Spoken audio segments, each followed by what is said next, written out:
வைரமுத்து திருக்குறள் வாயிலாக மத்திய அரசுக்கு ஒரு அறிவுரை சொல்லியிருக்கிறார். எப்பவும் திராவிடம் என்னென்ன பொய் சொல்லுமோ அந்த பொய்யெல்லாம் அந்த மேடையில் சொல்லி ஒன்றிய அரசுக்கு நான் அறிவுரை சொல்கிறேன். ஒன்றிய அரசுக்காக 2000 ஆண்டுகளுக்கு முன்பு ஐயன் திருவள்ளுவன் இந்த குறளை எழுதி வைத்து விட்டு போயிருக்கிறான் அப்படின்னு சொல்லி ஒரு குறளையும் சொல்லியிருக்கார். வைரமுத்து என்ன பேசினாரு, அதற்கு நம்மளுடைய பதிலடி என்ன அப்படிங்கிறத நம்ம பார்ப்போம். முதல்ல அவர் பேசின அந்த காணொலியை நான் உங்களுக்கு போட்டு காட்டுறேன். உருவசியும் ஓவாப்பிணியும் செருவகையும் சேராது என்பது நாடு.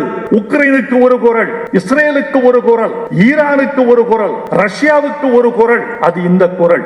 ஒன்றிய அரசுக்கு ஒரு குறள் சொல்லி இருக்காரு வள்ளுவர். இன்றைய ஒன்றிய அரசுக்கு எப்பா நிதியெல்லாம் வச்சுக்கிட்டு கொடுக்காம இருக்காத, எங்க ஐயா கஷ்டப்படுறாரு.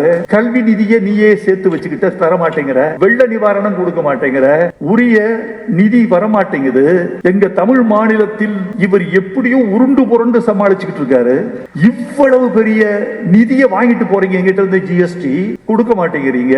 ஏப்பா காக்கை மாதிரியாவது நீங்க வாழக்கூடாதா? வள்ளுவர் சொல்றார், காக்கை இருக்கு சேர்ந்த பொருளை பார்த்த பொருளை மறைக்காது, தனக்கென்று ஒதுக்காது, கரையும் கா கா என்று கரையும், கூட்டத்தை சேர்க்கும், எல்லா காக்கைகளும் மொத்தமாக சேர்ந்துதான் உண்ணும். அதுதான் காக்கையின் குணம். காக்கை கரவா கரைந்து உண்ணும் ஆக்கமும் அண்ணன் நீரார்க்கே உள. எங்க ஜிஎஸ்டியை நீ எடுத்துக்கிட்டு ஊர் காக்கைகளுக்கு எல்லாம் கொடுத்துக்கிட்டு இருக்கியே, எங்க தமிழ்நாடு என்ன ஆவது? காக்கை கரவா கரைந்துண்ணும் ஆக்கமும் அண்ணன் நீரார்க்கே உள. ஒன்றிய அரசுக்கு பொருந்துகிற குறள். ஒன்றிய அரசுக்கு பொருந்துகிற குறளாமா? இதுவே வைரமுத்துவுக்கும் இந்த திருட்டு திராவிட கும்பலுக்கும் பொருந்துகிற ஒரு குறளை திருவள்ளுவர் எழுதி வச்சுட்டு போயிருக்காரு. எப்பொருள் யார் யார் வாய் கேட்பினும் அப்பொருள் மெய்ப்பொருள் காண்பது அறிவு. இந்த குறளுக்கு வைரமுத்துக்கு கண்டிப்பா அர்த்தம் தெரியும். தமிழ்னு பேசி வயிறு வளர்த்துக்கிட்டு இருக்கிற அந்த கூட்டத்துக்கு கண்டிப்பாக அர்த்தம் புரியும். யார் என்ன சொன்னாலும் அவங்க சொன்னது உண்மையா பொய்யா அப்படிங்கறத உன்னுடைய அறிவின் மூலமாக நீ கண்டறிய வேண்டும் அப்படிங்கிறார் திருவள்ளுவர் சொன்னது.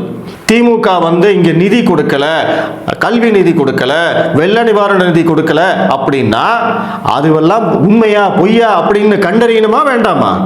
வாயை திறந்தா பொய்ய மட்டுமே சொல்லக்கூடிய திருட்டு திராவிட கும்பல் இந்த திமுக ஆட்சி சொல்றதை நம்பி இவரு மத்திய அரசுக்கு குறள் மூலமாக அறிவுரை சொல்றாராமா.